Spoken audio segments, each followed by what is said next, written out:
Deepak Singhal welcome you all to the platform of life Shilp academy crafting lives. दोस्तों, ये video होने वाली है फरवरी मंथ के थर्ड वीक की, जहां 48 टॉपिक्स अगेन मैं लेकर आया हूँ। सीयूटी एस्पिरेंट्स के लिए बेहद ही इंपॉर्टेंट वीडियो रहेगी। वीडियो को अंत तक देखिएगा।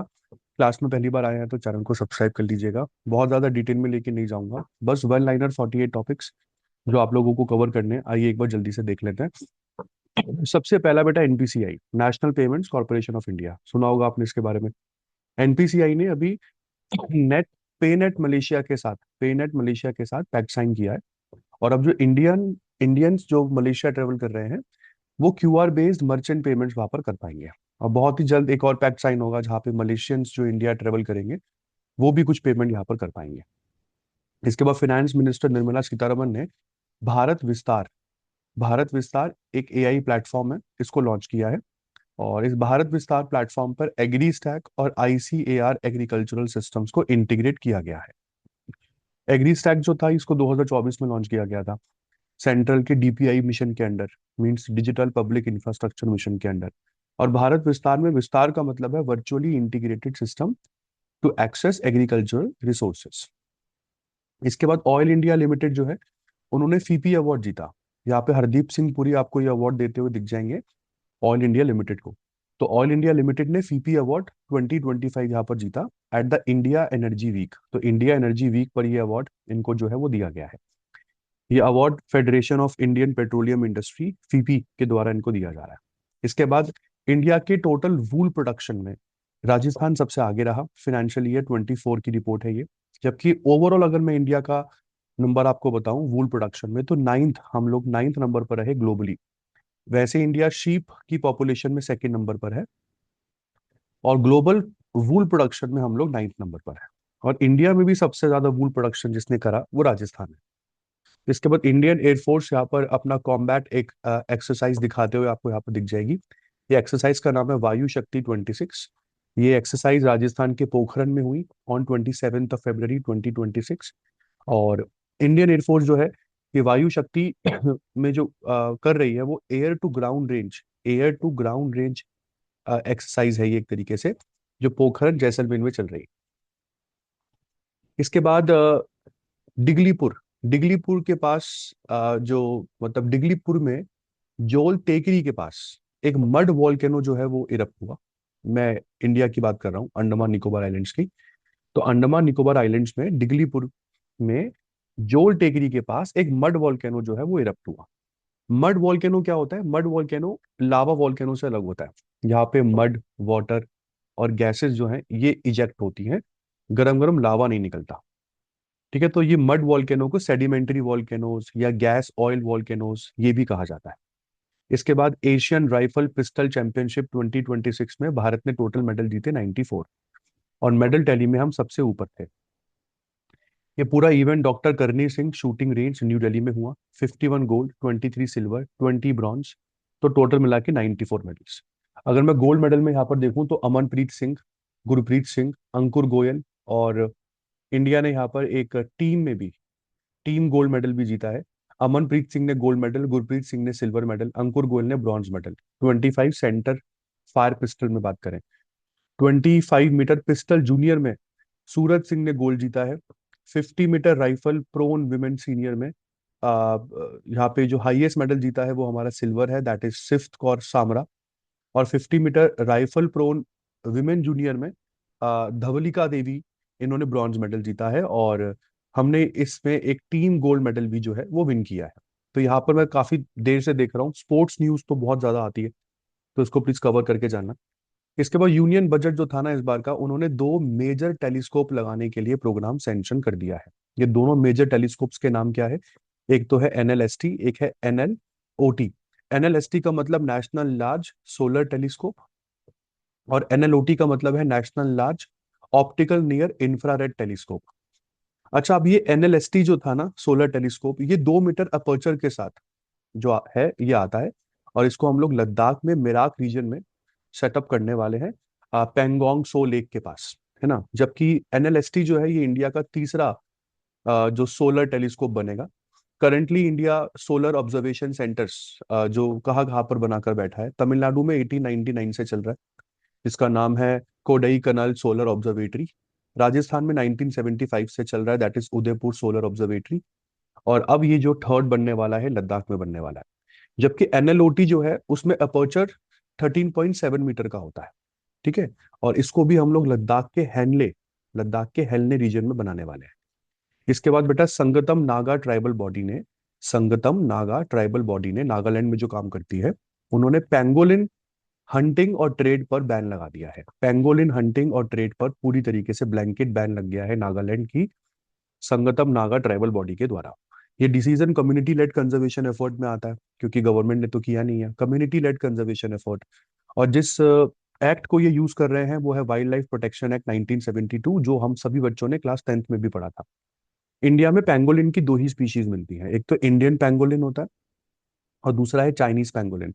और दोनों पेंगोलिन की जो वो है, मतलब स्पीशीज, वो एंडेंजर्ड है। इसके बाद इंडिया जो है वो second largest active smartphone user बना ग्लोबली 2025 में।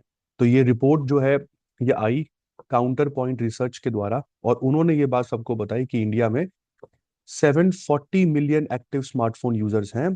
चाइना के बाद हम लोग दूसरे नंबर पर आते हैं।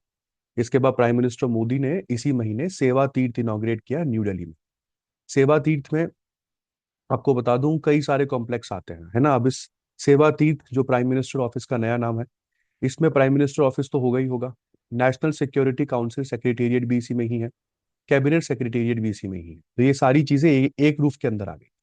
और इस सेवा तीर्थ का मोटो क्या रखा गया, नागरिको देवो भवा। और सबसे इंपॉर्टेंट चीज मैं आपको बता दूं कि सेवा तीर्थ के अलावा इन्होंने कर्तव्य भवन 1 और कर्तव्य भवन 2 इसको भी इनॉग्रेट किया है। कर्तव्य भवन में मिनिस्ट्री सारी, ऑलमोस्ट सारी इंपॉर्टेंट मिनिस्ट्रीज कर्तव्य भवन में लोकेट की गई है। इसके बाद केरला ने स्त्री सुरक्षा स्कीम लॉन्च करा। स्त्री सुरक्षा स्कीम वहां पर केरला के सीएम पिनराई विजयन ने लॉन्च किया, जहां पर इकोनॉमिकली बैकवर्ड वुमेन और ट्रांस वुमेन को 1,000 रुपीज मंथली यहाँ पर पेंशन का दिया जाएगा, वो जिनकी एज 35 से 60 के बीच में है। इसके बाद बल्गेरिया ने एंद्रे ग्योरोव एंद्रे ग्योरोव को इंटरिम प्राइम मिनिस्टर यहाँ पर बनाया है। बल्गेरिया जिसकी कैपिटल सोफिया है, करेंसी यूरो है, और यहाँ की जो इंटरिम प्राइम मिनिस्टर बनी है उनका नाम है एंद्रे ग्योरोव। एंद्रे ग्योरोव के अलावा यहाँ की जो प्रेसिडेंट है, इनका नाम है आयुटोवा इलियाना मेलिनोवा आयुटोवा। माफ करना अगर कुछ प्रोनाउंसिएशन में गलत मैंने बोल दिया हो। एंद्रे ग्योरोव जो है ये एक फॉर्मर लॉ मेकर है और पार्लियामेंट्री लीडर है। एक रिफॉर्मिस्ट ग्रुप के साथ जुड़ी हुई है जिसका नाम है वी कॉन्टिन्यू द चेंज। इसके बाद डिफेंस एक्विजिशन काउंसिल ने 3.25 लाख करोड़ की डील पर ठप्पा लगा दिया है।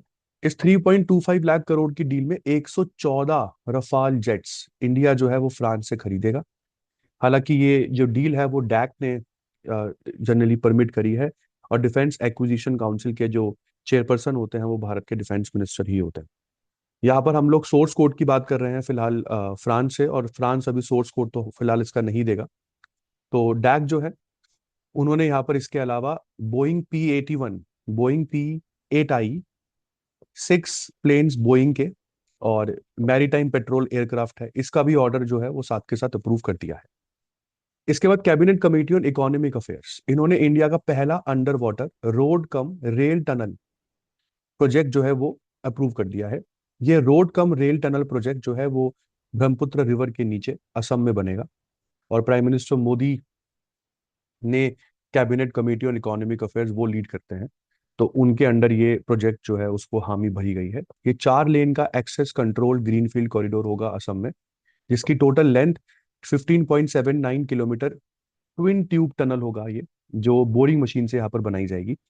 टोटल प्रोजेक्ट की लेंथ जो है वो वैसे 33.7 किलोमीटर की है, और नेशनल हाईवे नंबर 15 पर ये कॉरिडोर पड़ेगा, जो गोपुर को नुमालीगढ़ से जोड़ेगा। इसके बाद इंडिया ने पहला national cow culture museum establish किया यूपी के मथुरा में, और ये म्यूजियम जो है ये Pandit Deendayal Upadhyay veterinary science university के कैंपस में खुलेगा। इसके बाद यूनियन कैबिनेट ने अप्रूव किया कि अब नॉर्थ ब्लॉक और साउथ ब्लॉक अब तो ये खाली हो गए, क्योंकि सेवा तीर्थ कर्तव्य भवन आ गया। तो नॉर्थ ब्लॉक और साउथ ब्लॉक दोनों को युगे युगीन भारत नेशनल म्यूजियम में कन्वर्ट किया जाएगा, है ना, युगे युगीन भारत नेशनल म्यूजियम। इसके बाद प्रेसिडेंट द्रौपदी मुर्मू ने इनॉग्रेट किया यहाँ पे centenary celebrations of Ol Chiki script. अब ये ओल्ड चिकी स्क्रिप्ट क्या है? ओल्ड चिकी स्क्रिप्ट वो स्क्रिप्ट है जिस स्क्रिप्ट में संथली भाषा लिखी जाती है। तो ओल्ड चिकी स्क्रिप्ट को 1925 में पंडित रघुनाथ मुर्मू के द्वारा डेवलप किया गया था संथली भाषा के लिए। इसके बाद आगे बढ़ते हैं बेटा। इंडिया के शुगर एक्सपोर्ट जो है वो 2.01 लाख टन को क्रॉस कर चुके हैं 25-26 की फाइनेंशियल ईयर में। और सबसे ज्यादा शुगर जो हम लोगों ने बेची है वो यूनाइटेड अरब एमिरेट्स को बेची है, जो हमारा टॉप एक्सपोर्टर रहा। उसके बाद अफगानिस्तान, जिबूती, भूटान। इसके बाद रीयूनियन आइलैंड पर एक वॉल्केनो है जिसका नाम है पितौन दिला दिला फोरनेज पितौन दला फोरनेस वॉल्केनो 2026 में इरप्ट हुआ। रीयूनियन आइलैंड पर यह वॉल्केनो पड़ता है और ये सेकेंड इरप्शन है इस महीने का, इस वॉल्केनो का। इसके बाद आगे बढ़ते हैं। बारबाडोस जो कि एक सेंट्रल अमेरिकन कंट्री है, तो बारबाडोस की प्राइम मिनिस्टर मिया एमोर मॉटले ये तीसरी बार जो है प्राइम मिनिस्टर का चुनाव यहाँ पर जीती है। तो she has been reelected for the third time as the PM of Barbados. ये जिस पार्टी से आती है उनका नाम है बारबाडोस लेबर पार्टी।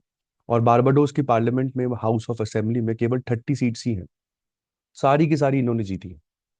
इसके बाद मैग्नस कार्लसन ने यहाँ पर फेडरेशन ऑफ इंटरनेशनल चेस का freestyle chess world championship जो है वो जीत लिया है।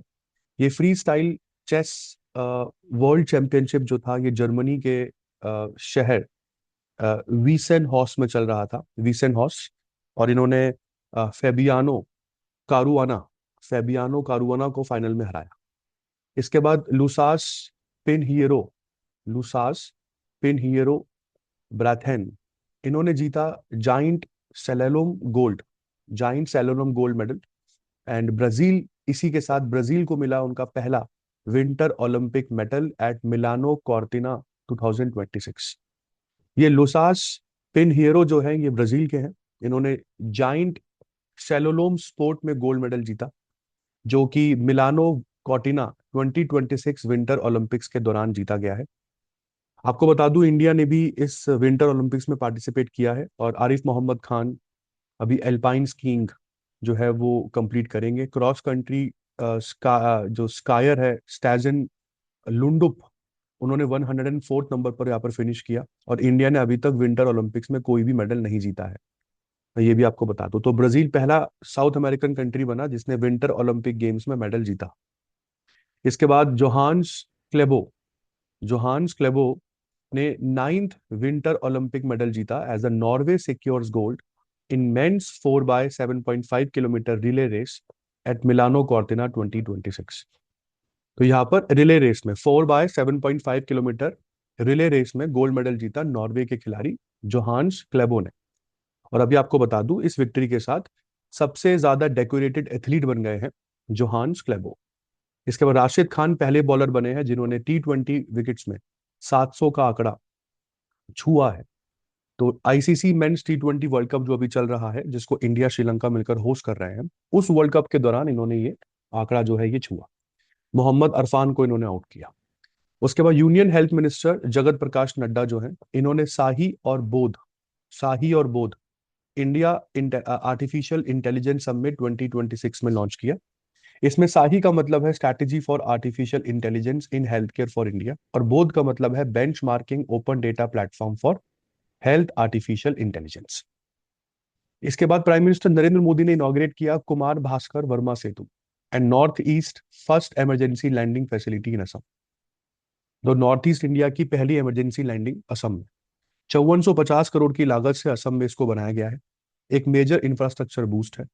इस प्रोजेक्ट में कुमार भास्कर वर्मा सेतु है ब्रह्मपुत्र रिवर के ऊपर गुवाहाटी में, और नॉर्थ ईस्ट का पहला हाईवे इमरजेंसी लैंडिंग फैसिलिटी जो डिब्रूगढ़ डिस्ट्रिक्ट में बनाया गया है।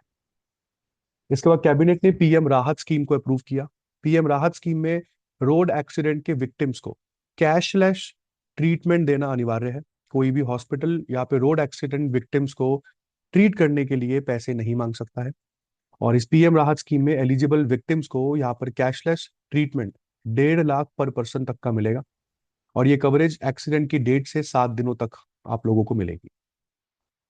इसके बाद ओम बिरला ने रिप्रेजेंट किया इंडिया को बांग्लादेश के प्राइम मिनिस्टर तारिक रहमान की स्वेरिंग इन सेरेमनी। आगे बढ़ते हैं। तारिक रहमान बांग्लादेश नेशनलिस्ट पार्टी के हैं, बीएनपी के हैं। इनकी मदर खालिदा जिया, इनके बारे में भी मैंने पिछली वीडियो में कवर किया है। DRDO defence research and development organisation ने यहाँ पर टाटा, एलएनटी, भारत फोर्ज, इन तीनों कंपनियों को यहाँ पर एक तरीके से शॉर्टलिस्ट किया है for AMCA fighter jet prototype development. अब ये एडवांस मीडियम कॉम्बैट एयरक्राफ्ट जो पहले हिंदुस्तान एरोनॉटिक्स लिमिटेड को बनाना था, एचएएल को बनाना था, भारत सरकार ने बोला है कि अब एएमसीए प्रोजेक्ट में एचएएल को बाहर निकाल रहे हैं, क्योंकि वो पहले ही बहुत ज्यादा ओवरबर्डन चल रही है। तो कुछ प्राइवेट कंपनीज को यहाँ पर टेंडर फिलअप करने के लिए बोला गया, जिसमें Tata, LNT, Bharat Forge, AMCA, मतलब सॉरी, टाटा, एलएनटी और भारत फोर्ज जैसी कंपनी जो है वो सामने आई। अब बिडिंग होगी, देखना किसको मिलेगा। बेसिकली मुझे लग रहा है टाटा एडवांस सिस्टम्स लिमिटेड जो है, टीएएसएल, वो यहाँ पर बाजी मार जाएंगे। इसके बाद Henley and partners, Henley passport index 2026 की report I. Henley and partners Henley passport index 2026 की रिपोर्ट, जिसमें दुनिया के 199 पासपोर्ट्स को रैंक दिया गया है। और मैं इंडिया की अगर मैं परफॉर्मेंस आपको बताऊं, तो इस बार के फरवरी 2026 में हमारी रैंक जो है वो 75th है। जनवरी 2026 में रैंक थी 80th। एक महीने में ही 5 पैदान आगे चले गए। ये सब चीजें इसके बाद स्मृति मानधना ने जीता BBC Indian sports women of the year का award. BBC Indian sports women of the year award यहाँ पे स्मृति मानधना ने जीता for an outstanding role in India's historic women's world cup 2025 victory. इसके बाद फ्रेंड्स, पारस डोगरा बने fastest batsman to score 10,000 runs in Ranji trophy history. Ranji trophy के इतिहास में सबसे तेज 10,000 रन का आंकड़ा पार करने वाले प्लेयर बने पारस डोगरा। जम्मू कश्मीर टीम के कैप्टन है। सेमीफाइनल चल रहा था बंगाल के अगेंस्ट, जब इन्होंने यहाँ पर 147 रन, मतलब सॉरी, इन्होंने यहाँ पर एक बहुत अच्छी पारी खेलते हुए 10,000 रन का आंकड़ा पूरा किया। मुझे याद तो नहीं है कि इन्होंने कितने रन बनाए थे टोटल में, बट इन्होंने वसीम जाफर के रिकॉर्ड को पीछे छोड़ दिया है। इसके बाद देमवे lower hydel project Arunachal Pradesh में जो बन रहा था, इसको एनवायरमेंट क्लियरेंस मिल गई है 2037 तक। तो 2037 तक इस प्रोजेक्ट को एनवायरमेंट से रिलेटेड कोई दिक्कत नहीं है, एनवायरमेंट क्लियरेंस इस प्रोजेक्ट को मिल गई है। इस हाइडल पावर प्रोजेक्ट से 750 मेगावाट की इलेक्ट्रिसिटी जनरेट होगी, और ये लोहित रिवर के ऊपर बना हुआ है। ये डैम जो है एक तरीके से ये लोहित रिवर के ऊपर बना हुआ है, और इस डैम से निकलने वाली बिजली जो है वो अंजौ और लोहित डिस्ट्रिक्ट जो है अरुणाचल प्रदेश के, वहां तक पहुंचाई जाती है। इसके बाद मैक्लोडगंज धर्मशाला में लोसार फेस्टिवल सेलिब्रेट किया गया। लोसार फेस्टिवल एक तरीके से तिब्बतियन न्यू ईयर है ना, ये तिब्बतियन न्यू ईयर है। और ये फेस्टिवल जो है, ये फायर हॉर्स कैलेंडर की बिगिनिंग को सिग्निफाई करता है। इस फेस्टिवल के सेलिब्रेशन के दौरान दलाई लामा भी उपस्थित थे, और लोगों ने इनकी एक लंबी उम्र की कामना करी। इसके बाद इंडिया फ्रांस का year of innovation, India France year of innovation 2026 launch हुआ, जब इमैनुअल मैक्रोन इंडिया की विजिट पर थे। ये इंडिया 3 दिनों के लिए आए हुए थे, 17 से 19 तारीख तक भारत में रहे। और इस इनिशिएटिव ने इंडिया और फ्रांस के बीच में कई सारी डील्स यहाँ पे साइन हुई। तारिक रहमान के बारे में मैंने आपको बताया ही था कि ये बांग्लादेश के नए पीएम बने हैं, जब से इनकी party BNP, Bangladesh nationalist party, Bangladesh के रिसेंट पोल में बहुत अच्छा प्रदर्शन करके आई। तकरीबन ऑलमोस्ट 30 ईयर्स के बाद बांग्लादेश को उसका नया पीएम मिला। नहीं तो ज्यादातर तो बांग्लादेश की सत्ता इनकी मदर खालिदा जिया, नहीं तो अवामी लीग की लीडर जो अभी इस समय इंडिया में है, शेख हसीना, वही संभाल रही थी। इसके बाद तेजस्विनी शंकर ने यहाँ पर गोल्ड मेडल जीता है Asian indoor indoor athletics championship 2026 में। एशियन इंडोर एथलेटिक्स चैंपियनशिप 2026 में तेजस्विनी शंकर ने जीता गोल्ड मेडल। और सिल्वर मेडल जो है हाई जंप में, वो पूजा ने जीता। Silver medal in short put जीता तेजिंदर पाल सिंह तूर ने। और ब्रॉन्ज मेडल लॉन्ग जंप में जीता है एनसी सोजन ने। और इन टोटल अगर इस चैंपियनशिप की मैं बात करूं, तो इंडिया ने 5 मेडल जीते हैं, और हम लोग 6th पोजीशन पर ओवरऑल स्टैंडिंग्स में हमने इस टूर्नामेंट को कंप्लीट किया। 20th of February को 2 स्टेट्स का फाउंडेशन डे सेलिब्रेट होता है, अरुणाचल प्रदेश और साथ के साथ मिजोरम। अरुणाचल प्रदेश के बारे में आपको बता दूं, अरुणाचल प्रदेश को 1987 में स्टेटहुड दिया गया था। 20th of January को पूरी दुनिया भर में world day of social justice भी ऑब्जर्व किया जाता है। And now we are coming to budget again. भाई इस बार के बजट में 5.01 लाख करोड़ रुपए जेंडर बजट के नाम पर दिए गए हैं, जो कि पिछले साल से 11.5% ज्यादा है। अच्छा, जेंडर बजट एक्चुअली में होता क्या है? तो जेंडर बजट वो बजट है जिस बजट में आप लोग विमेन वेलफेयर स्कीम्स में ज्यादा पैसा खर्च करते हो। ठीक है। तो अगर आप देखें तो इस बजट में ministry of women and child development, ministry department of rural development, ministry of environment and north eastern region, इन तीनों मिनिस्ट्रीज का जो बजट, जो बजटरी एलोकेशन है उसको बढ़ा दिया जाता है। तो यहाँ पर ये टॉप मिनिस्ट्रीज हैं जिनको मतलब 30% ऑफ एलोकेशन मिला है जेंडर बजट का। इसके बाद इंडिया ने यूनाइटेड स्टेट्स के द्वारा लीड की जाने वाली एक संस्था पैक्स सिलिका, इसको ज्वाइन कर लिया है। India is officially join PACS silica. PACS silica को यूएस ने दिसंबर 2025 में बनाया था ताकि आर्टिफिशियल इंटेलिजेंस के सप्लाई चेन को और स्ट्रेंथन किया जा सके, इंफ्रास्ट्रक्चर को और मजबूत किया जा सके, आर्टिफिशियल इंटेलिजेंस के सेमीकंडक्टर्स, क्रिटिकल मिनरल रिसोर्सेज, इन सबको और ज्यादा स्ट्रेंथन किया जा सके। इसके बाद इंडिया ने अटेंड किया यूनाइटेड स्टेट्स का गाजा बोर्ड ऑफ पीस। सबको पता होगा $1 बिलियन की मांग करी है यहाँ पर अमेरिका ने, और बोला है कि सब कंट्री आगे आए और बोर्ड ऑफ पीस में अपने आप को भागीदारी बनाए। बट हम लोगों ने यहाँ पर ऑब्जर्वर नेशन के तौर पर यहाँ पर इसको ज्वाइन किया। मैं ये भी आपको बता दूं, ये इंडिया की डिप्लोमेसी है ये। हमारे साथ Germany, Italy, Norway, Switzerland, UK जैसी कंट्रीज भी ऑब्जर्वर कंट्रीज की तरह ही इसको ज्वाइन कर रही थी। जबकि गजब की चीज बताऊं आपको, ये भाई साहब आपको दिख जाएंगे यहाँ पर, थोड़ा जूम करके देख लेना। ये पाकिस्तान के पीएम है जो कि बोर्ड ऑफ पीस में मेंबर की तरह इसको ज्वाइन कर रहे थे। इसके बाद आंध्र प्रदेश ने सिक्योर किया इंडिया का largest lithium ion battery giga factory. तो इंडिया की सबसे बड़ी lithium ion battery giga factory बनने वाली है आंध्र प्रदेश में, और ये फैक्ट्री जो है ये वॉरी इन एनर्जीज के द्वारा बनाई जाएगी। 8,175 करोड़ की लागत से इसको यहाँ पर बनाया जाएगा। इसके बाद प्राइम मिनिस्टर नरेंद्र मोदी और फ्रांस के प्रेसिडेंट इमैनुअल मैक्रोन ने, दोनों ने virtually H-125 light utility helicopter का फाइनल असेंबली लाइन इनॉग्रेट किया कर्नाटका के वेमगल में। तो कर्नाटका के वेमगल में H-125 लाइट यूटिलिटी हेलीकॉप्टर की फाइनल असेंबली लाइन इनॉग्रेट हुई। इंडिया फ्रांस ने नेशनल सेंटर ऑफ एक्सेलेंस खोला एरोनॉटिक्स में एंड डिफेंस में। कहाँ पर? कानपुर में। तो कानपुर में India France national centre of excellence in aeronautics and defence setup किया जाएगा। इसके बाद बेंगलुरु की स्टार्टअप कंपनी है सर्वम, सर्वम एआई। इन्होंने अनवील किया इंडिया का पहला इंडिजिनस लार्ज लैंग्वेज मॉडल, जिसका नाम है सर्वम 30B और सर्वम 105B। तो ये एक तरीके से अ, सर्वम एआई बेंगलुरु की एक स्टार्टअप कंपनी है, उनके द्वारा ये लार्ज एलएलएम्स लॉन्च किए गए हैं जिनको पूरी तरीके से भारत में ही डेवलप किया गया है। इसके बाद 21 फरवरी इंडिया में सेलिब्रेट, दुनिया में सेलिब्रेट होता है इंटरनेशनल मदर लैंग्वेज डे। हमारी कंट्री की कोई मातृभाषा नहीं है, हम लोग हिंदी को आर्टिकल 343 में ऑफिशियल लैंग्वेज मान के चलते हैं। And with this is the end of the video. I hope आपको मजा आया होगा, and as I promised you I just brought for you guys 48 topics, not more than that. 48 topic से ऊपर मैं नहीं लेकर आता। और इसी के साथ ये है वीडियो का अंत। मिलते हैं बहुत ही जल्द जनवरी फरवरी की लास्ट वीडियो के साथ। तब तक अपना ध्यान रखिए, घर पर रहिए, सुरक्षित रहिए, and all the very best for your board exams.